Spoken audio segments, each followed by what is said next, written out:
So good afternoon, everyone. I'm Diane Schwenke, the CEO of the Grand Junction Area Chamber of Commerce, and as you may have noticed, our special guest has arrived. So on behalf of the Chamber and the community leaders and the business folks who are here with us today, Governor, I just want to say thank you so much for coming to the Western Slope. We think it's the best slope also, but sharing your message outside the halls of the Capitol with regard to your plans for the state. So without further ado, let me introduce the governor of the great state of Colorado, Jared Polis.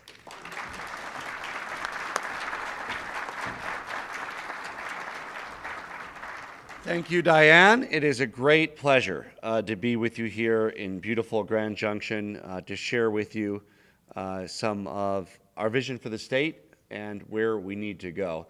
I shared this vision with the Republicans and Democrats in our state legislature a couple weeks ago, and also had the chance and opportunity to do so in Colorado Springs, and now I'm excited to share it with you in Mesa County. First, I want to thank the Grand Junction Area Chamber of Commerce and all your members for the work you're doing to strengthen our economy, to strengthen our communities here on the Western Slope. And of course, I want to thank the community for your resilience and creativity, especially during the pandemic, where Mesa County led the way in so many areas. We've been through a lot these last 2 years, but it never ceases to amaze me how strong the Colorado spirit is, especially in the most difficult of times. I had the opportunity to highlight some of that spirit in my State of the Union in Denver. We invited some of your great staff from the school district, from Central Mesa High School, in celebration of students and faculty members there who stood up a series of vaccination clinics. And many of the students worked 10 to 12 hours a day, even before they themselves were eligible for the vaccine, to successfully vaccinate more than 1,300 community members. And I was proud to be joined by Central Mesa High School staff at the state capitol to celebrate their achievement. And of course, joining us today is Mesa County 51 Superintendent Dr. Diane Serco and Dr. Brian Hill, and I want to thank them for their service. Thank you. When we look at how Colorado has fared better than most, even during this most recent Omicron wave, it's directly a result of the fact that we have a higher vaccination rate than many of our neighboring states. We're 10th in the nation, and for a large state, that's saying something. Some of the higher states are very small states in the Northeast, so we are among the larger states, one of the top states, and therefore our hospital capacity, while it got close, was never exceeded, and we topped out around 93-94% hospital capacity. Now, there's probably folks here from the hospital, and they don't like being at that capacity, but at least it's not over 100. And now, of course, it's decreased, and we're back under 90%, and we're very grateful for that. And I would, of course, wouldn't be doing my job if I didn't encourage everybody here to make sure you also get that third dose of the vaccine. It is very effective in maintaining that protection. I did it, my family did it, and of course, we were proud to get our 10-year-old and 7-year-old vaccinated as well. One less thing to worry about. Another example of the innovation that Mesa County showed during the pandemic was the 5-Star program, which helped keep Mesa County restaurants open during some of the hardest days of the pandemic. And frankly, it was something that other counties across the state learned from and implemented. And it started right here with Mesa County Health, the commissioners, the city, the business community, you at the chamber. And we are so proud of how that program helped not just Mesa County restaurants, but frankly, restaurants in many other areas of the state.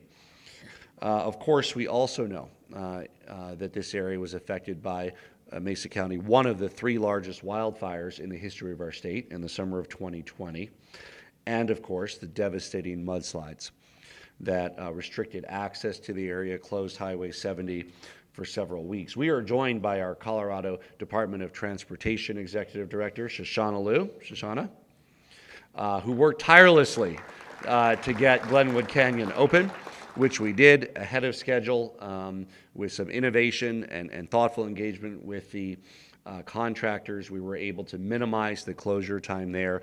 And of course, we are working with Mesa County and Garfield and Eagle on additional bypasses for future events. And we want to make sure we make that commitment to maintain access in Western Colorado. We're also joined by a member of my cabinet, Rick Garcia, Department of Local Affairs, who's no stranger as well to Mesa County.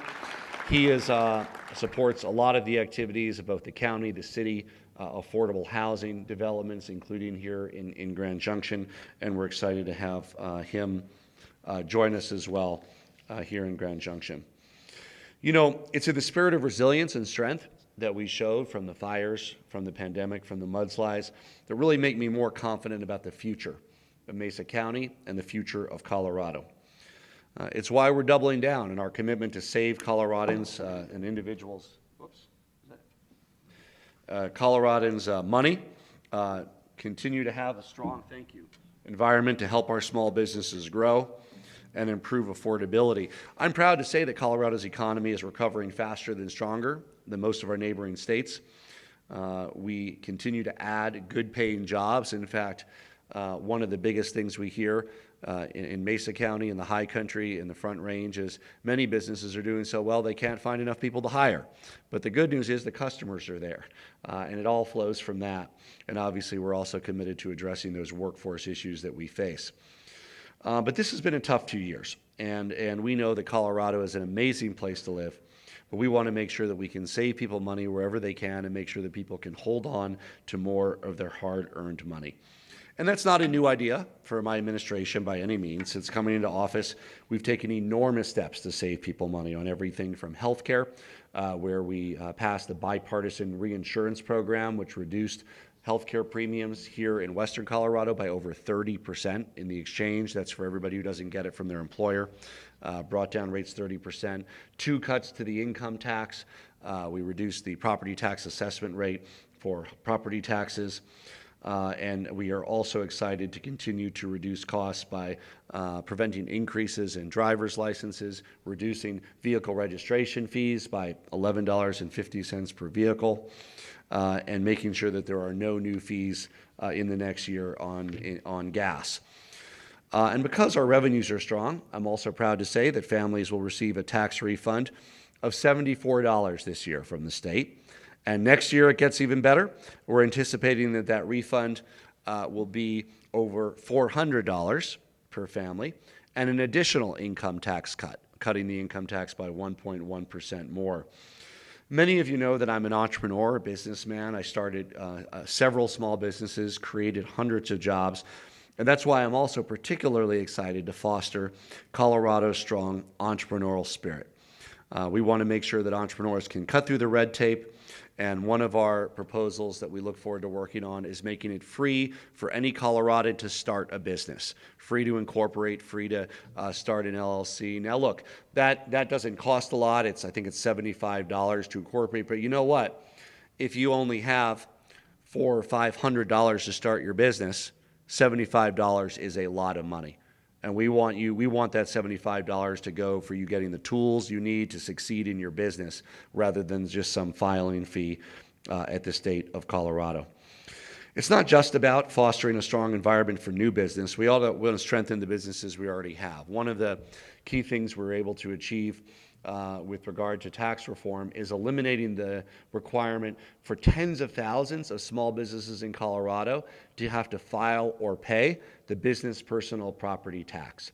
No business with under $50,000 in assets, these are in physical assets. It's not the money, it's if you're $50,000 in hard physical assets. So like many restaurants would have less than $50,000 in assets. They no longer need to file or pay the business personal property tax. So that saves them money, but just as importantly, also saves them time, because it's one less thing to file with your county assessor. And I was actually with the county assessor earlier this morning in another county, and they said they appreciated it too, because they didn't like that paperwork either. So it saved the paperwork on the government side, and it saved paperwork on the business side. We also, as you know, a priority in this session, and we look forward to working with your chamber and chambers across the state to infuse $600 million or more into the Unemployment Insurance Relief Fund. This is needed on a one-time basis simply because of all the draws on that fund from the pandemic. And if we can successfully restore solvency to the Unemployment Insurance Trust Relief Fund, as many states are doing, we can avoid costly payroll tax increases that will otherwise occur to restore solvency to that fund. So we look forward to working with you on that priority and count on your help ensuring strong Western Slope support from your delegation in the State House and the State Senate, because we should not let local businesses bear that burden alone. That's just a glimpse of some of the many things that we're hoping to accomplish in the weeks and months ahead, helping people hold on to more of their hard-earned money, saving families money.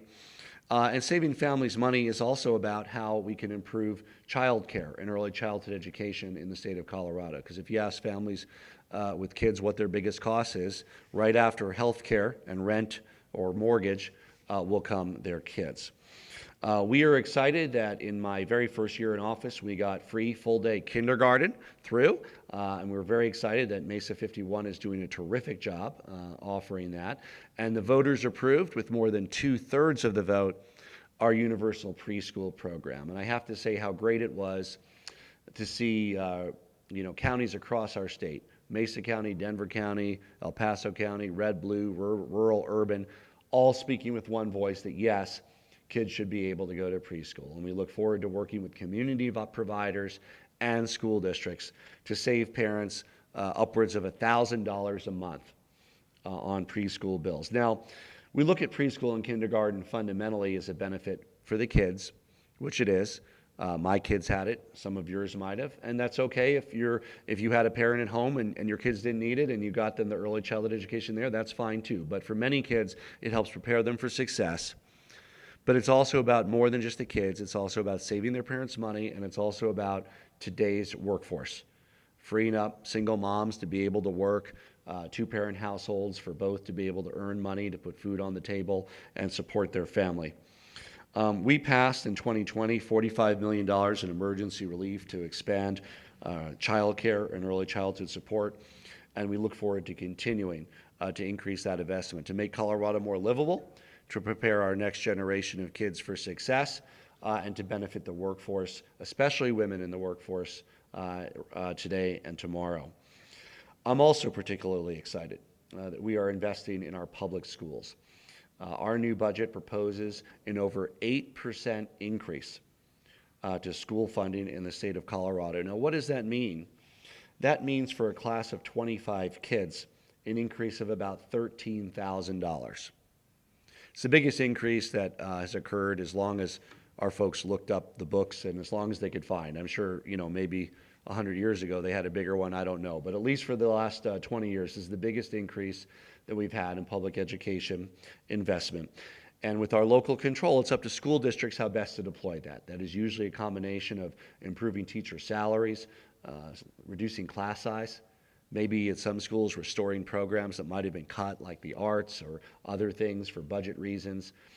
And we also are working with the legislature, including, of course, Joint Budget Committee member Bob Rankin from Western Colorado, to make sure that there is a steady funding path for several years for whatever investment we're able to make in our public schools today. Because as Diane knows, it's very hard to administer if it bounces around and changes a lot. We want to make sure we're saying this is an investment we're making in our schools, and we're also able to put funds in the state education fund and reserves to make sure that people know that this increase over the next 3 or 4 years will be continued by the state of Colorado.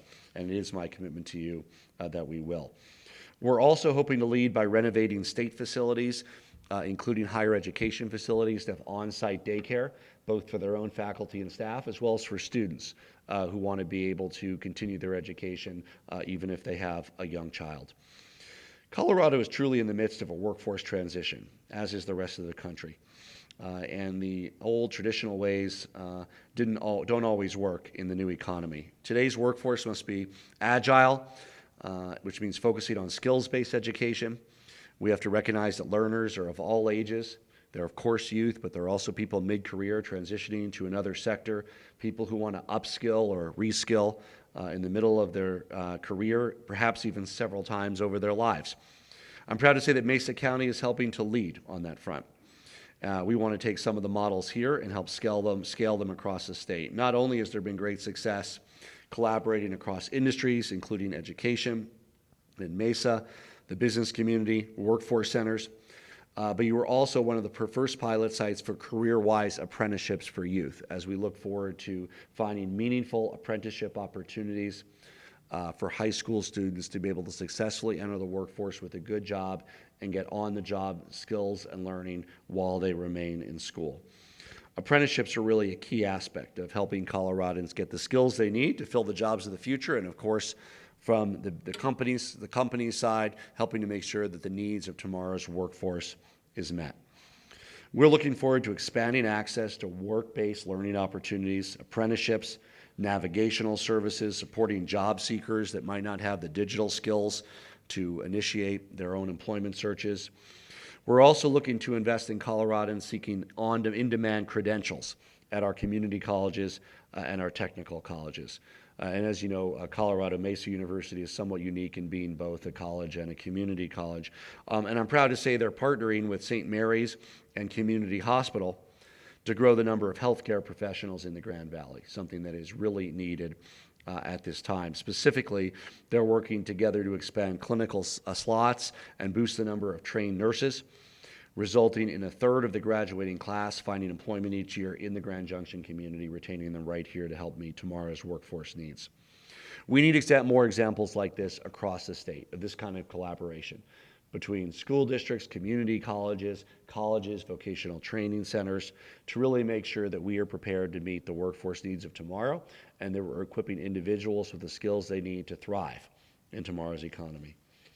Another key component of a strong workforce is housing. And as we all know, the cost of housing has gone up.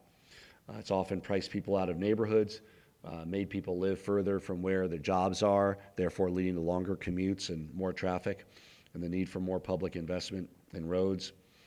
This isn't a new issue for our state. We're a growing state. We've been experiencing this for some time, but it has gotten worse over the last several years, especially in western Colorado and in our high country. Now, we've already been investing in reducing housing costs, and as I mentioned, Rick Garcia is here from the Department of Local Affairs. We funded more than 14,000 units of affordable housing.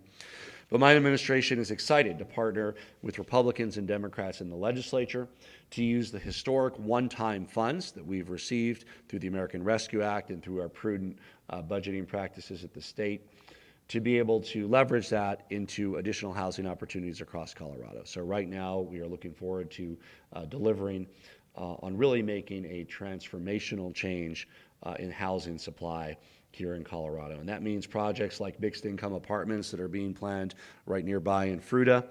In fact, DOLA recently awarded a loan to IndieBuild to purchase a property where they're going to begin construction of 50 units. Where it serves residents all the way up to 120% of median income, of area median income, to be able to afford to live in the community. And it was rather shocking when I found out that that is actually the first affordable housing project in Fruita since 1984. And as you know, it is needed. And it won't solve the whole problem, but it'll absolutely help workers be able to live in the community in which they work. Or Laurel House, which has 34 units available for vulnerable youth right here in Grand Junction. We supported through state funding the acquisition of another property to expand housing opportunities for Laurel House.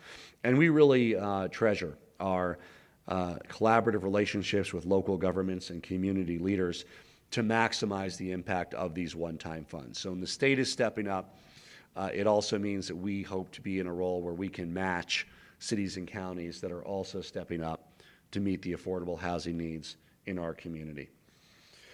We are also taking a thoughtful approach when it comes to improving public safety in Colorado. I articulated our goal in my State of the State of making Colorado one of the 10 safest states over the next 5 years. And we're currently 24th or 29th, depending on what metric you're using. We joined legislators, chiefs of police, sheriffs, district attorneys, including your own very thoughtful district attorney, Rubenstein, who's very involved in helping us craft these kinds of policies at the state level, to release a responsible public safety package that will truly put us on the path to becoming one of the safest states. Our plan, of course, gives men and women in law enforcement more support for recruiting and retention. We hear from law enforcement agencies across the state, and it's not unique to law enforcement, it's particularly pronounced in law enforcement, that they have a lot of vacancies that they aren't able to fill. And we're providing financial support that can be used for retention bonuses, recruitment bonuses to help them do that. We also look forward to building on community policing models, increasing access to mental health and behavioral health services, including substance abuse treatment. Our package provides funding for opportunities for local programs like the Co-Responder Unit, which is a great collaboration between the Grand Junction Police Department and therapists to provide mental health support for those experiencing a crisis. That frees up our law enforcement resources to fight crime and gets people who are having a mental health crisis the help they need. We're providing critical funding to fight domestic violence, and we'll make key safety improvements in our schools and also physical improvements in our streets to reduce crime. The plan would also give the Colorado Bureau of Investigations the resources and staffing to investigate additional crimes, break up crime rings, bring them to justice, and turn around forensic evidence quicker to secure convictions. This is just the first step. But we're very much looking forward to working with community leaders and law enforcement across the state to make Colorado safer for everyone. Finally, we know that investments in infrastructure, in roads and bridges, are a key part of our success as a state.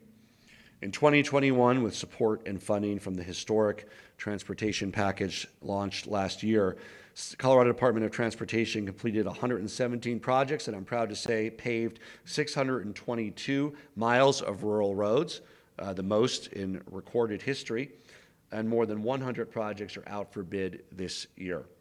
In Mesa County, CDOT is working on the stretch of US 50 between Grand Junction and Delta, providing new asphalt, improved guardrails and striping to make our rural highways safer, easier to travel, reducing traffic.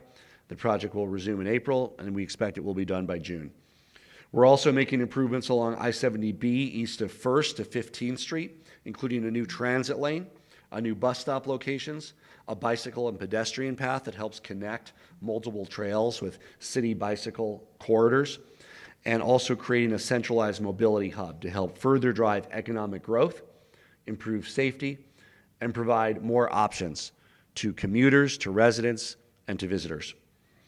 Shortly, I'll be joining CDOT and Grand Junction city officials and community leaders to discuss the next steps for this exciting mobility hub project. It's just the kind of innovation that we hope to see replicated in communities across Colorado. We've been proud to invest in improvements at the Montrose Regional Airport. We're very excited about the work here at the Grand Junction Airport. In the last 3 years, we've continued to receive state grants through aeronautics for aircraft pavement maintenance and equipment. And we're very excited about the next stages for the Grand Junction Airport as well, and increased service. As we strengthen the connection between our communities by investing in roads and transit, we also need to strengthen our virtual connections through broadband. At the beginning of the pandemic, more than 11% of households in Mesa County didn't have reliable access to broadband. That became more urgent for folks. And while we've made progress, there's still a lot of work to do. Today, after completing this speech, which is only two more hours,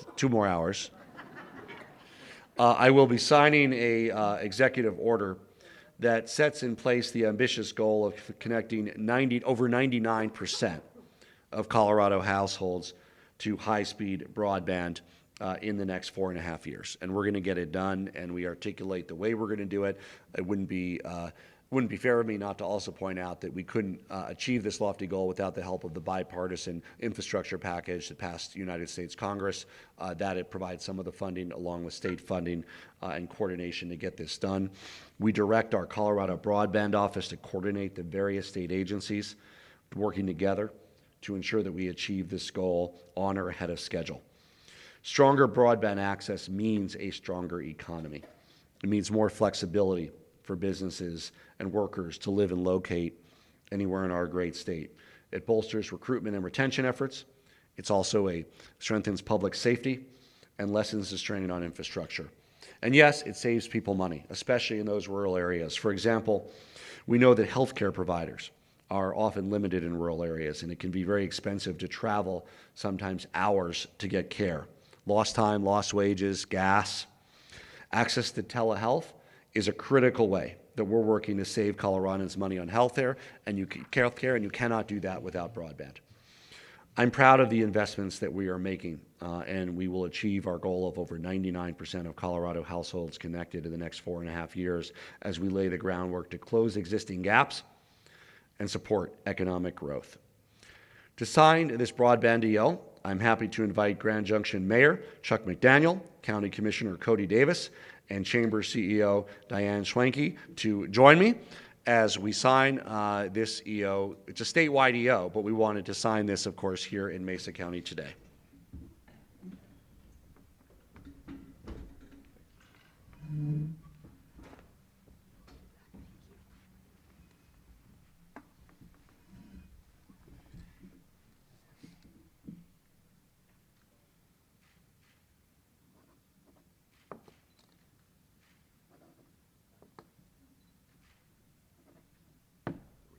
Use 3 pens.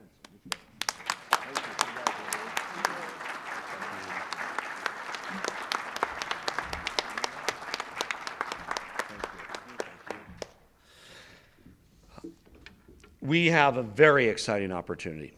In this case, it's making the most of federal investments coupled with state investments, organizing it in an efficient way to deliver high-speed broadband access to households across the state of Colorado. So important for Mesa County, so important for Western Colorado, so important for our entire state.